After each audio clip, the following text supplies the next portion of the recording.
네, 금요일 개장 전 이슈행 소문입니다. 메리츠증권 영업부 금융센터 이수철 이사 나와 있습니다. 안녕하십니까? 안녕하십니까? 네, 첫 번째 이슈 들어가 보도록 하겠습니다. 첫 번째 이슈는 ECB 유럽중앙은행의 11년 만에 금리 인상 한다고 예고를 한 거죠. 네. 금리 인상 한 건 아니에요. 저렇게 딱 나오면은 11년 만에 이제 마이너스 금리는 끝났나?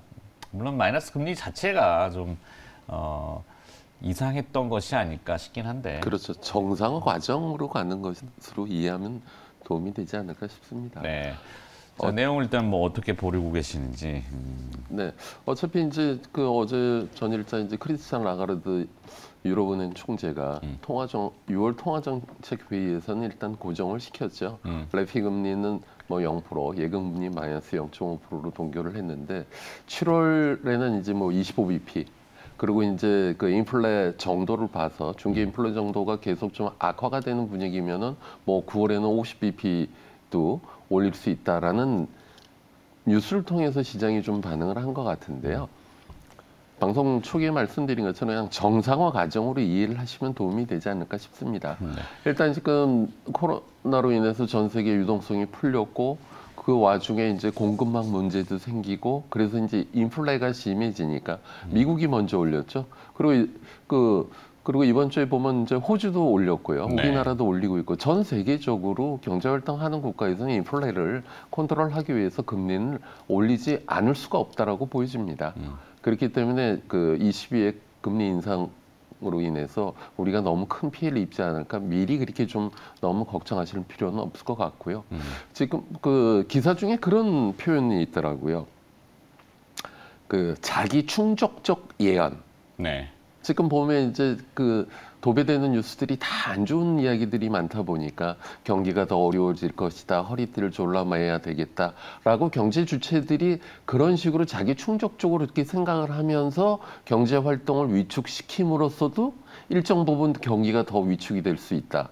이렇게 보면은 경기 주체들 간의 순환에 의해서 새로운 또 경기 변화가 발생되는. 그러니까 정반합으로 계속 돌고 도는 것이 경제활동이 아닌가 싶습니다. 그렇기 때문에 지금 너무 시장에 나오는 그 부정적인 뉴스에 대해서 너무 걱정하실 필요는 없고요.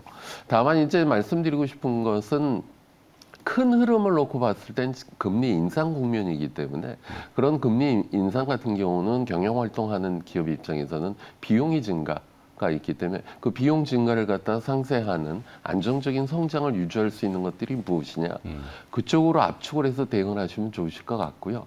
그나마 그래도 지금 시장이 답답한 흐름을 보이지만은 개인적으로 놓고 봤을 때 종지수 2600선 되면 좀 저가 매수가 유입되는 그런 느낌. 그러니까 자본주의 시장은 뭐 IMF 때도 그렇고 서브프라임 때도 그렇고 이번에 코로나 팬데믹 때도 그렇고 그런 큰 어려움을 겪는다 하더라도 시장이 결코 깨지지는 않더라고요. 그렇기 때문에 지금 이런 국면에서 우리나라 시장 보면은 이번에 방산이면 방산, 원전이면 원전, 뭐 태양광이면 태양광 이런 식으로 소수의 테마들이 지속적으로 움직일 수 있는 것은 그나마 참 긍정적으로 보여지고 있습니다. 네. 작년에 그 고객예탁금 수준이 73조에서 지금 57조까지 고객예탁금이 시장 참여자들이 많이 줄어드는 상황이죠. 그렇기 때문에 이러한 테마들의 움직임이 호흡이 길지가 않습니다. 뭐 일주면 일주일, 이주일이면 이주일 그 정도마다 계속 순환을 하기 때문에 지금 시장에서 좀 표현이 그렇습니다만 유행하는 단어가 오나미 장세라는 표현을 합니다. 그 개구먼 아니요. 아니요. 네. 오나미 장세가 뭐냐면요. 네. 그냥 투자하셔서 5%만 수익이 5%만. 나면 미련 없이 현금화해라. 욕심을 줄인 건가요? 네네. 왜냐하면은 시장 체력이 적기 때문에 목표 수익률을 짧게 잡으시면서요. 네. 그리고 또 좀 부지런히 움직이셔야 될 것 같습니다. 왜냐하면 뭐 우크라이나 재건 관련 건설주 움직임이 있죠, 원전 움직임이 있죠. 이제 좀 있으면 이제 누리호 올라가게 되니까 우주 발사체 관련된 이런 식의 종목들이 계속 순환을 돌기 때문에 과거에는 그냥 내가 좋아하는 거 한쪽만 바로 보셨면 편한 시장이었지만은 지금은 이제 관심 종목에 이렇게 포트를 구분을 하셔갖고 그래서 그 중에 보면 이제 하방 경직성을 지니고 있는 쪽은 좀 비중을 늘리시고요. 뉴스가 나와갖고 강한 상승을 보였을 때는 오남이 장세니까 바로 이익 실현하시면서 네. 일정 부분 현금 유지하면서 피곤하시지만 그렇게 순환 대응하시는 것이 지금 시장 대응 방법이 아닌가 싶습니다. 뭐 쉽게 얘기하면 주변에 네. 주식 투자하시는 분들이 많고 예. 누구나 다 주식 얘기를 할 때는 상투가 나오죠. 그렇죠. 네. 근데 이제 주식 얘기 안 하잖아요. 다 어렵다고 하고 뭐 인플레이션 얘기, 물가 얘기 뭐 사기 어렵고 IMF 때보다도 어렵다고 늘 하시니까 오나미라고 말씀하셨으니까 그러니까 탐욕과 공포. 그러니까 탐욕이 창궐할 때 뭐 수익률이 나 이 상한가 한 번 가지고는 안 돼. 그렇죠. 한 두세 번은 먹어야 돼라는 예. 일상적으로 막 얘기하잖아요. 근데 그렇게 탐욕이 팽배해질 때는 시장이 상투기 때문에 조심해야 되고 오히려 공포는 아니지만 난 5%만이라도 만족해 이러면은 이제 움츠러들어 있기 때문에 이제는 대충 좀 반등을 줄 때가 좀 되지 않았을까 저는 개인적으로 좀 그렇게 보고 싶네요. 네. 하여튼 뭐 유수철 이사님 말씀하신 대로 표면적으로 나오는 것들의 내용만 가지고 이렇게 공포로 위축될 단계는 지금 아닌 것 같다. 뭐 여태까지 좀 많이 조정도 받았고. 그럼 뭐 오늘 이제 미국 CPI 때문에 미국이 미리 빠지지 않았습니까? 네. 지난달 같은 경우 미리 빠졌다가 또 CPI 지수가 괜찮다 해서 또 올랐거든요. 그렇기 때문에 항상 일정 부분 지금 현금을 유지하시면서 네. 악재가 반영이 돼서 퉁 떨어질 때는 본인들이 비중을 줄이셨던 네. 성장의 씨앗을 갖고 있는 것을 그때 이제 다시 받으시는 거죠. 그렇죠. 예. 사실 저 지금 뭐 자막에 나오고 있습니다. ECB 금리 인상이라는 이슈를 가지고 다루지만 ECB도 이제 인플레이션에 따라서 빅스텝, 약 50bp 그렇죠. 인상을 시장에서는 예상하고 그걸 반영한 유로화가 반등을 했었거든요.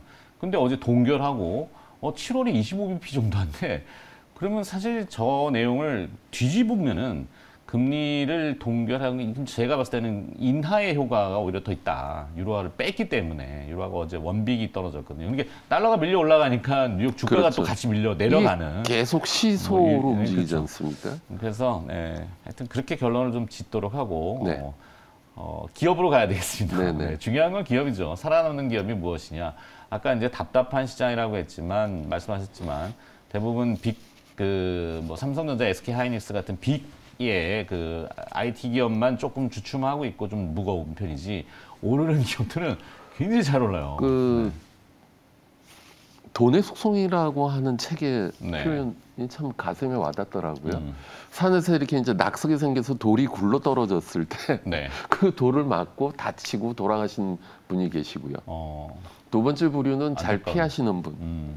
세 번째 부류는 그 낙석을 들어서 가서 또 파시는 분이 계시답니다. 네, 세상사 이치가. 예. 네. 그래서 시장이 이렇게 힘들어도 어차피 참여하신 분들 입장에서는 좀 슬기롭게 효율적으로 좀 대응하셨으면 좋겠습니다. 네. 자, 그래서 기업은 어떻게 오늘 기업 전문가시니까 기업으로 봐야죠. 지금 시장이 어렵기 때문에 저희가 지속적으로 계속 관심 있게 보는 부분은 앞으로 성장할 수 있는 거리들, 그러니까 이제 수주를 많이 받고 있는 기업들, 아니면은 수주가 예상되기 때문에 설비 투자를 지속적으로 미리 하고 있는 기업들 위주로 많이 보고 있습니다. 네. 지금 이제 미국에서 바이오 학회가 열릴 텐데요. 네. 아스코 말고 아스코? 이제 지금 보면 아마케? 종양학회인가요? 아니요, 종양학회 말고 지금 이제 하도 많아가지고. 삼성 바이오로직스다, 롯데가 또 새로 CDMO 관련돼서 시장 진출하고 그렇기 때문에 이제 그것과 관련돼서 거기에 참여는 안 했지만은 안정적인 수주와 설비 투자를 공격적으로 하고 있는 기업. 저희가 작년에 한번 소개시켜드려서 괜찮았었던 기억을 갖고 계실 텐데 ST팜입니다. ST팜. 네. 재료라고 해야 되나? 이 의약품 재료들을 하여튼 공급하는. 그렇죠. 네, 그게 주력. 신약 원료 의약품하고 제네릭 원료 의약품을 제조 공급하는 기업인데요. 네. 뭐 CDO 업체가 있고 CMO 업체가 있는데 그것을 다 아우르는 CDMO 업체로서 특히 이제 이 회사가 잘하고 있는 것이 올리온 뉴클레오타이드라고 하는 것을 원재료로 하는 제약의 원재료를 잘 만들고 있습니다. 그래서 이 올리고뉴클레어 CDMO 부분과 관련돼서 지속적으로 증설을 하고 있는데요. 작년 11월 기준으로 올리고 기반 API 원료의약품 생산 공장 캐파가 800kg였었는데 작년 연말까지 800kg를 증설을 하였고요. 금년 하반기에 증설을 추가로 400kg를 하면서 2톤까지 생산 캐파를 늘려놓은 상황이고, 그리고 지금 mRNA 관련된 약품들이 시장에서 많이 커지고 있습니다. 그래서 mRNA 관련돼서 작년 상반기에 480만 도즈 캐파에서 작년 말에 1000만 도즈 캐파까지 증설을 한 상황인데요. 이 에스팜 같은 경우는 글로벌 제약사들과의 파트너십을 통해서 그들의 자금을 유치해서 설비를 증설을 하고 있습니다. 이 글로벌 빅파마들이 이렇게 에스팜을 선호하는 이유는 일단 에스티팜 같은 경우 올리고 CDMO 관련된 트랙 레코드가 15년 이상 쌓여 있습니다. 네. 그리고 이제 그러다 보니까 당연히 다수의 빅파마들과의 레코드나 글로벌, 게다가 또 중요한 것은 글로벌리 유일하게 모노머하고 올리고를 동시에 생산할 수 있는 효율성이 좋은 생산 공장을 갖고 있는 기업이 좀 어필이 되고 있는 것 같고요. 네. 그리고 지금 이 회사의 성장을 놓고 봤을 때 이번에 본격적으로 이제 흑자 전환 원년이 되었고요. 그리고 1분기도 영업이익 플러스로 증가가 되어지고 있는데 이 올리고 API 매출의 성장 속도를 놓고 보면은 2019년도에 매출이 252억이었습니다.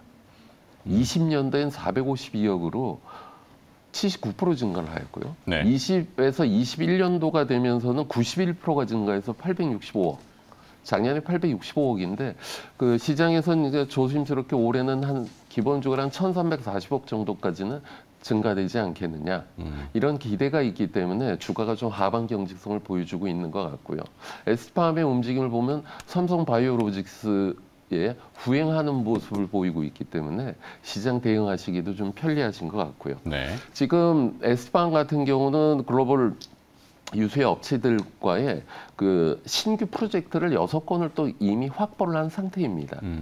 기존의 이 mRNA 치료제가 일정 특정 환자에만 됐었는데 이제는 좀 대증성이 있는 여러 병증으로 확대가 되어지고 있는데, 그렇기 때문에 신규 프로젝트 6건의 내용을 보면은요, 척수성 근위축증, 그리고 비알코올성 지방간염, 만성 비형 간염, 혈전증, 황반 변성, 유전성 혈관 부종 등 이런 대중적인 약품으로 준비를 하고 있는 것은 상당히 긍정적이고요. 그리고 지금 이제 시장 일각에서 또 기대를 하고 있는 부분이 이번 달 중으로 이제 유럽의 CMO 업체의 데이터를 기다리고 있는데 에이즈 치료제 후보 물질 STD404라고 하는 것이 작년 연말에 임상이 끝났습니다. 그것을 지금 유럽의 CRO 업체로부터 데이터를 기다리고 있기 때문에 그 데이터가 좋게 나온다라고 하면 또 임상 이상으로 진행을 할 수 있기 때문에 그것과 관련된 기대도 시장에서 좀 회자되어지고 있는 부분입니다. 네. 그러니까 뭐 CMO, CDMO 용어는 어렵지만 위탁 생산이잖아요. CMO, CRO가 합쳐진 네네. CDMO. 그렇죠. 근데 이제 뭐 쉽게 얘기하면은 라면을 끓여줘 하면은 그 뒤에 보면 레시피가 있잖아요. 네. 그대로 끓여주면 CMO. 근데 거기다 이제 파하고 레시피를 개발하면 CDO. 네. 파송송 계란탁 하면은 CDMO. 뭐 약간 그런 개념으로 좀 창의적인. 근데 이제 부가가치나 이제 이익 창출은 CDMO가 월등히 높죠. 네. 그렇죠. 개발 단계부터 같이 네. 동참하니까. 근데 그거를 이제 우리 ST팜이 잘한다는 거잖아요. 그렇죠. 특히 이 mRNA 관련된 시장이 확대가 되어지기 때문에 네. 뭐 글로벌 블록버스터들이 하나 빵 터진다라고 하면 일감이 확 늘거든요. 요즘 또 원숭이 두창이 이제 계속 보도는 나옵니다. 네. 뭐 국내에는 아직 없고 뭐 우리가 그것까지 막 뭐 소란스럽게 얘기할 건 아니지만 아니 또 이제 코로나는 뭐 자자는 들고 있지만 끝난 건 아니고. 그렇기 때문에 이제 그 에스팜 관련돼서 지난 5월 26일 공시를 보시면은요, 보건복지부가 신변종 감염병 대응 메신저 리보핵산 백신의 임상 지원과 관련된 네. 기사가 있습니다. 좀 그래서 어려운데. 에스팜이 거기에 해당이 되고요. 네. 지금 앵커님께서 말씀하신 것처럼 이런 변종과 관련돼서 백신 개발을 준비하는 것도 좀 긍정적인 부분이 아닌가 싶습니다. 그러니까 언제 어떤 질병이 또 어떻게 올지 모르지만 물론 그거를 미리 막 해서 이벤트나 모멘텀을 가지고 이 회사에 접근하는 게 아니라 본질의 수치적인 거, 실적이라는 거 이렇게 보면 되겠네요. 더 추가하실게? 여기까지? 예, 매매 전략 뭐 굳이 따진다면 없으신 분들은 현재가에 일부 편입하시고 조정할 때 추가 분할 매수하시면 될 것 같고요. 그리고 손절가는 종가 기준은 95,000원 대응하시면 유용하실 것 같습니다. 네, 매매를 혹시 참고하신다면은 가격은 그렇게 한번 들어보시면 되겠다 정도까지 하겠습니다. 자, 이슈엔 소문 달아봤고요. 오늘 메리츠증권 영업부 금융센터 이수철 이사였습니다. 고맙습니다. 감사합니다.